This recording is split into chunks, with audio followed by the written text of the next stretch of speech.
Assalamualaikum warahmatullahi wabarakatuh. Perkenalkan, nama saya Putri Wulandari, NVM 2311040187 dari kelas 4E, Prodi Pendidikan Bahasa Inggris.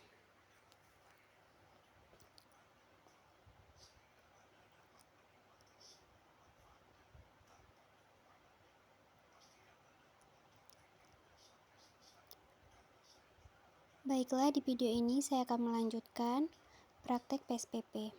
Kali ini adalah tes hipotetis tes.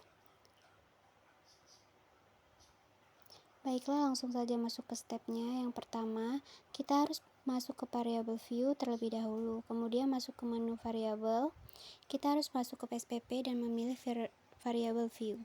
Kemudian kita menulis di atas ini, ketik sama seperti tes.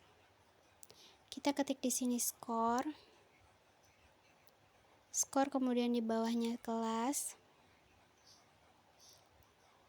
Setelah itu kita mengadjust desimal ini menjadi 0 sama seperti tes hemodinamik sebelumnya. Kemudian di view value label kita masukkan angka 1. Oh ya, disclaimer dulu sebelumnya, untuk melakukan hipotesis test ini kita hanya perlu data post test dari masing-masing kelas. Misalnya dari eksperimental kelas, kita hanya perlu post test prioritas.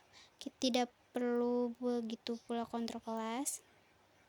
Seperti itu. Jadi di sini kita masukkan angka 1. Kemudian di variable kita menuliskannya sebagai post test.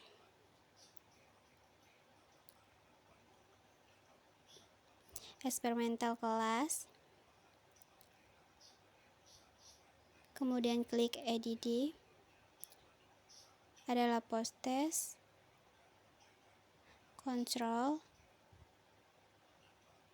klik kelas, kemudian klik add, kemudian setelah itu klik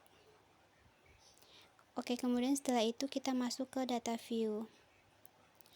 Kita harus mengcopy data post test dari kedua kelas ini. Pertama, saya akan mengcopy bagian post test dari kelas saya masuk ke SPP, kemudian saya paste di sini. Kemudian saya harus mengadjust variabel sesuai dengan nomor variabel. Sebagai yang saya tulis di variable view tadi, di nomor 1, saya mengadjust semuanya dulu.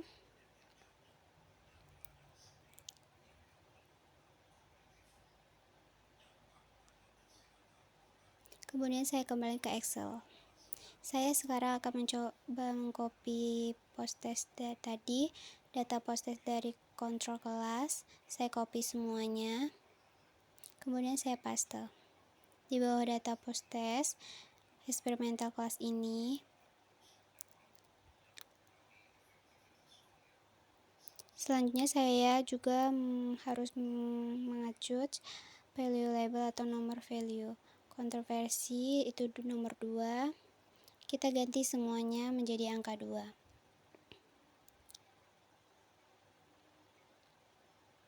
Terus setelah itu kita pergi ke bagian analisis di atas. Kemudian kita pilih bagian conformance. Dan oh ya, karena tadi data sebelum yang saya uji tadi normal dan homogen, maka sekarang saya menggunakan independent simple test atau saya menggunakan praktik test.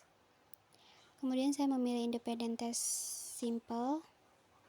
Saya memindahkan skor ke bagian test variable. Kelas ke bagian grouping variable, kemudian klik define group, dan di sini ditulis angka 1, di bawahnya sini ditulis angka 2. Setelah itu klik continue, kemudian klik OK. Selanjutnya output akan muncul di taskbar ini.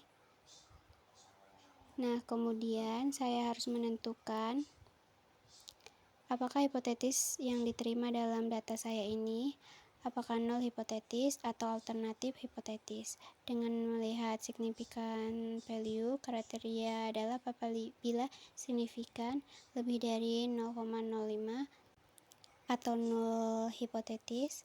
Jika signifikan value-nya itu kurang dari 0,05, maka hipotesis yang diterima adalah hipotesis alternatif atau alternatif hipotesis is achieved. Kita bisa filenya di bagian-bagian yang ini. Nah, di sini signifikan value-nya dari 0,03, ini artinya signifikan value ini adalah less than 0,05, artinya alternatif hipotesis is correct. Seperti itu. Mungkin cukup sekian praktik hipotetis dari saya. Wassalamualaikum warahmatullahi wabarakatuh.